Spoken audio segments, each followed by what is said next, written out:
கர்த்தருடைய நம்ம மகிமை பெறுவதாக. நான் உங்கள் சகோதரி மெர்சித்தவராஜ். கர்த்தர் இன்னைக்கு நமக்கு தருகிற வசனம் சங்கீதம் 18:6. எனக்கு உண்டான நெருக்கத்திலே கர்த்தரை நோக்கி கூப்பிட்டு என் தேவனை நோக்கி அபயமிட்டேன். தமது ஆலயத்திலிருந்து என் சத்தத்தை கேட்டார். என் கூப்பிடுதல் அவர் சந்நிதியில் போய் அவர் செவிகளில் ஏறிற்று.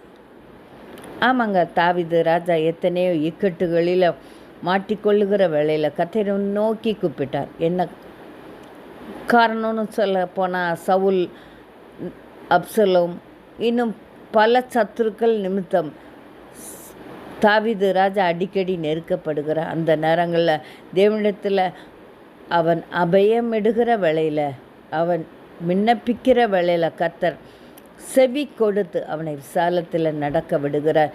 இன்றைக்கி பல வருடங்களாக நீங்கள் ஒரு ஜெபத்தை சொல்லி சொல்லி ஜெபித்து வந்து கொண்டு இருக்கிறீர்கள். அதனால் அது கேட்கப்படாததுனால மிகச்சோர்வோடு இருக்கிறீங்க இல்லையா? கர்த்தர் இன்றைக்கு சொல்கிறார், உங்களுடைய கூப்பிடுதல் அவர் சந்நிதியில் போய் அவர் செவிகளில் ஏறிற்று என்று சொல்கிறார். இன்றைக்கு உங்களை பார்த்து உங்களுக்கு ஒரு அற்புதம் செய்யும்படியாக நீங்கள் செபித்த காரியங்களில் உங்களுக்கு ஒரு மாறுதலை தரும்படியாக இங்கே நினைக்கிறதுக்கும் வேண்டிக்கொள்கிறதுக்கும் அதிகமாய் கிரியை செய்யும்படியாக கர்த்தர் வந்திருக்கிறார். அவரால் கூடாத காரியம் ஒன்றுமில்லை. இந்த காரியத்துக்காக நீங்கள் அழுக, நீங்கள் வடித்த கண்ணீர், நீங்கள் புலம்பின புலம்பல் எல்லாம் தேவனுடைய சந்நிதியில் அவருடைய செவியில் ஏறிற்று என்று சொல்கிறார். அவர் இன்றைக்கு அற்புதம் செய்யும்படியாக உங்கள் அருகே வந்திருக்கிறார்.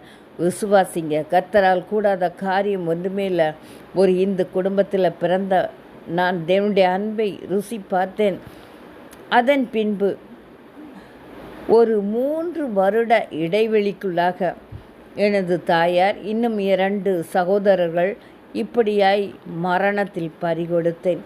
அப்பொழுது இன்னமும் எங்கள் வீட்டில் எங்கள் அப்பா எல்லாம் ஆராதிக்கிற அந்த தெய்வம், இன்னும் நான் ஒரு ஆத்மாவை, இன்னும் ஒரு மனிதரை நான் எடுத்துக்கொள்வேன் என்று சொல்லி எங்கள் குடும்பத்தை சுற்றி வந்தது.